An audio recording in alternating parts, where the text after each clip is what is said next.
Jean-Michel Miss d'être ici pour faire l'introduction de ce colloque sur la blockchain, sur les compétences de la blockchain et sur la protection des professionnels face à cette révolution.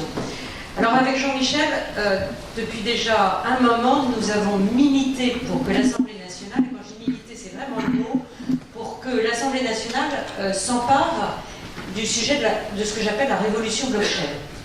Pour moi, pourquoi c'est une révolution? Parce que c'est une nouvelle façon d'établir la confiance dans notre société.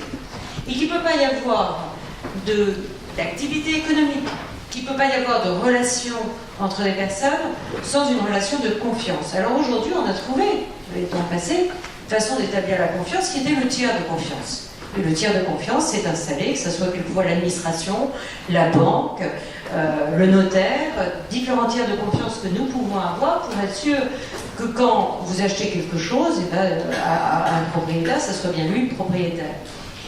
Quand une technologie est capable de changer complètement la façon dont on établit la confiance, ça va conduire à une révolution du fonctionnement de notre société. Exactement pour moi de la même façon que quand un protocole IP a changé la façon dont on pouvait communiquer, a facilité les échanges au niveau mondial, ça change notre société. Et de la même façon, je dirais que le recueil de données et l'analyse de données à base d'algorithmes d'intelligence artificielle change aussi notre société. Donc on a voulu s'emparer de ce sujet pour que, nous montions en compétences, nous comprenions tous ensemble de quoi il s'agit et que les députés ne soient pas en retard, finalement, par rapport aux problématiques de société que nous allons avoir à gérer dans le futur. Donc ça, c'était le premier objectif de cette mission. Le deuxième objectif, bien naturellement, c'est qu'on voit bien aujourd'hui que les prises de part de marché des révolutions précédentes, c'est plutôt les Chinois et les Américains, et que l'Europe est absente.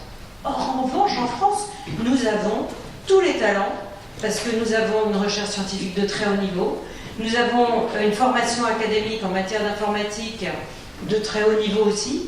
La preuve, vous trouverez dans toutes les entreprises aux États-Unis, dans les COMEX, des entreprises américaines qui réussissent si bien des Français. Et donc il fallait, sur cette nouvelle révolution, finalement, on prenne un leadership, et c'est pour ça qu'on a voulu cette mission au sein de l'Assemblée nationale. Et je suis très heureuse de voir que le gouvernement porte aussi cette ambition. C'est naturellement dans une approche aujourd'hui transpartisane que nous avançons pour pouvoir faire gagner la France. Je vais laisser la parole à Jean-Michel Miss, qui va vous parler un petit peu peut-être des propositions concrètes qu'on a mis dans notre rapport et qui va aussi vous dire pourquoi il s'est investi sur ces sujets. Un mot quand même, on nous a appelés les crypto-députés. Plusieurs. C'est-à-dire que nous ne sommes pas tous les deux. Et ça, c'est assez nouveau. Moi, je suis une vieille à l'Assemblée nationale, ça fait plus de 12 ans que je suis élue maintenant. Et c'est pour moi, et je vous dis, c'est quelque chose qui compte énormément pour moi. C'est la première fois que je vois en fait l'Assemblée nationale se saisir suffisamment tôt de ces sujets, et avec un groupe de députés, non pas seulement deux, qui montent en expertise là-dessus. Et c'est pour ça qu'on a une chance, avec l'ensemble de ces expertises, de pouvoir faire gagner la France. Et vous?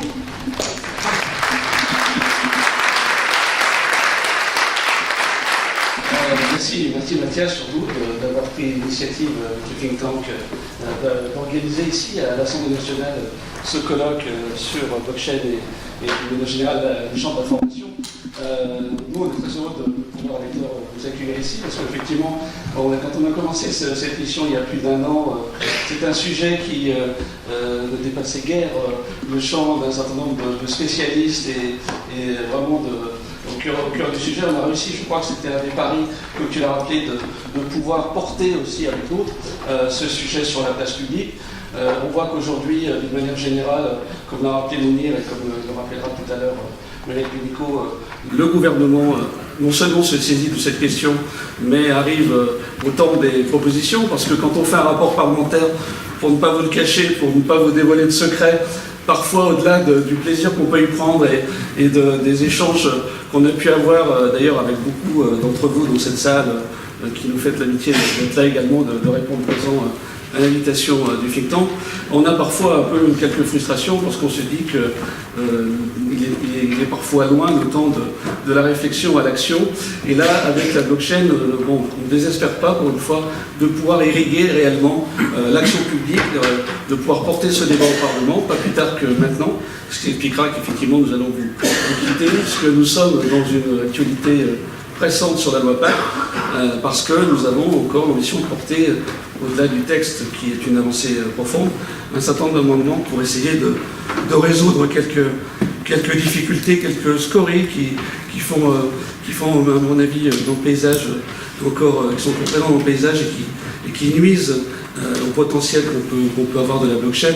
On en a quelques-uns, on a évoqué, au-delà de l'aspect cryptoactif qui parfois est un peu le visage qu'on met sur la blockchain, mais il y a bien d'autres choses à faire de la blockchain que simplement cet aspect-là des choses. On va apporter donc ces amendements pour pérenniser ce droit au compte, cet article 26 de la loi Pacte, et donc permettre que notre pays ne soit pas contemplatif par rapport à cette technologie, mais soit acteur, soit capable d'adresser avec une technologie qui n'est pas hexagonale, même si nous avons les talents pour la développer dans l'hexagone, mais qui est une technologie qui évidemment adresse le monde entier. Et je crois que c'est ça qui est le plus important qu'il faut l'avoir à l'esprit. On a la chance d'avoir des entrepreneurs, d'avoir des gens qui œuvrent au rayonnement d'une certaine manière de notre souveraineté nationale au-delà de nos frontières. Cette technologie nous le permet et c'est l'ambition qu'on porte également dans ce travail qui est conduit.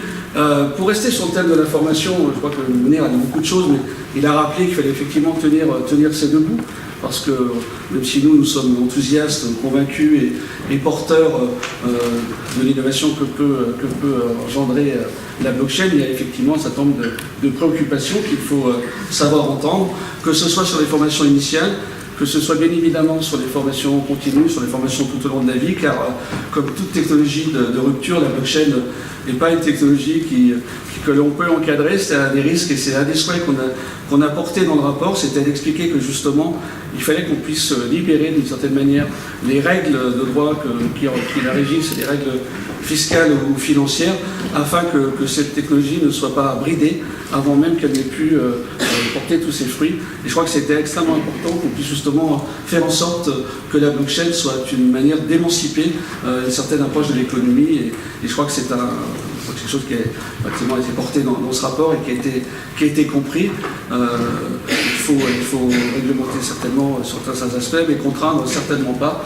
Et il faut donc à la fois libérer effectivement les énergies créatrices, protéger ceux et celles qui se sentent parfois un peu au-delà de la blockchain, mis un peu à côté du chemin sur les ruptures technologiques. Et il y en a quelques-unes qui ont été citées, que ce soit l'IA, la 5G, le deep learning ou d'autres. Je crois que c'est à nous également d'avoir ce souci et le sens de ce colloque, effectivement, met l'accent justement sur un champ que nous avions identifié dans le rapport et qui jusqu'à maintenant n'avait pas été traité à la hauteur de ce qu'il mérite. Je sais que vous le traitez également dans les autres ruptures technologiques que j'ai évoquées. Je crois que c'est vraiment le cœur de vos travaux, c'est ce qui me paraît assez essentiel de faire. Nous sommes encore, et c'est moi qui le dis, pas très éloigné du 8 mars. Je voudrais quand même rappeler que dans la blockchain, il n'y a quand même que 4% de femmes qui participent de manière active.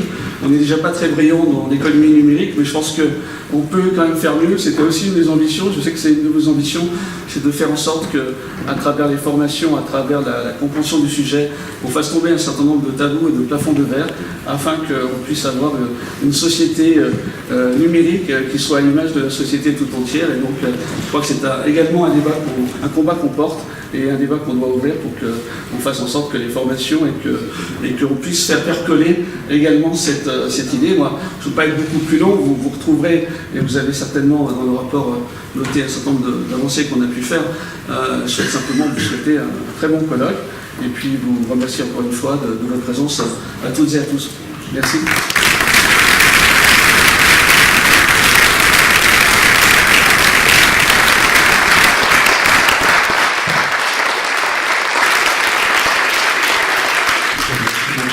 Laure de la Rodière et Jean-Michel Miss et bon travail parlementaire cet après-midi.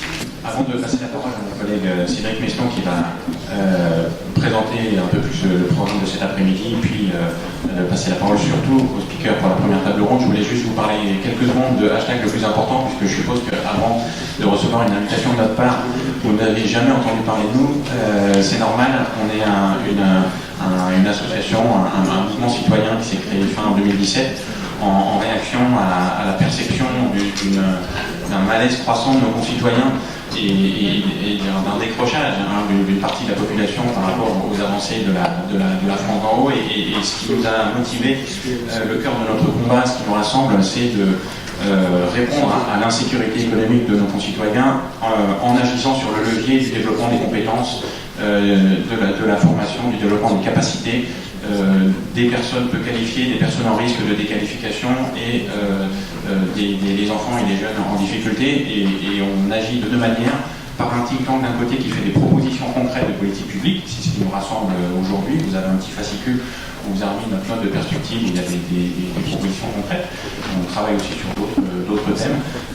Et puis on a un deuxième levier d'action plus original, qu'on a appelé un Action Lab, où on soutient, on a un réseau de professionnels aguerris qui donnent des conseils business ou managériaux à des porteurs de projets de terrain qui concrètement aident les enfants à réussir à l'école, aident les jeunes à s'insérer sur le marché du travail, leur donner des conseils pour démultiplier leur croissance et démultiplier leur impact social. Voilà, action et réflexion. Je ne vais pas m'étendre plus avant, je laisse la parole à Cédric qui va vous expliquer, présenter les deux. Bonjour. Donc, le sujet des blockchains est inséparable du sujet des compétences, c'est pour ça qu'on est là. Comme l'a dit Mounir, les blockchains vont en effet créer de nouvelles activités qui vont nécessiter de nouvelles compétences et donc remettre en cause un certain nombre d'activités qui sont existantes. Il se pose donc la question de la requalification et de la reconversion des professionnels qui sont concernés. Ces enjeux sont donc essentiels, tant pour les acteurs économiques eux-mêmes que pour les pouvoirs publics. Plusieurs questions se posent. Donc, tout d'abord, comment se donner de la visibilité sur les impacts à court, à moyen et à long terme des blockchains sur les emplois et sur les compétences. Ensuite, comment favoriser l'émergence d'un vivier de talents dans notre pays pour y faciliter du coup le plein développement des activités liées au blockchain. Et enfin, comment accompagner la transition, voire la reconversion des professionnels dont les activités et dont les métiers pourraient être transformés par la blockchain. Ces trois questions sont celles des trois tables rondes qu'on va avoir dès à présent. Dans les documents qu'on vous a remis, vous avez trouvé ce fascicule blanc qui correspond à la note de perspective qu'on a réalisée sur le sujet. Je vous invite à la lire et à nous faire part de vos commentaires dessus, sachant qu'on souhaite l'enrichir sur la base du débat qu'on va avoir aujourd'hui. Donc je vous remercie pour votre présence et je laisse du coup la parole à la première table ronde.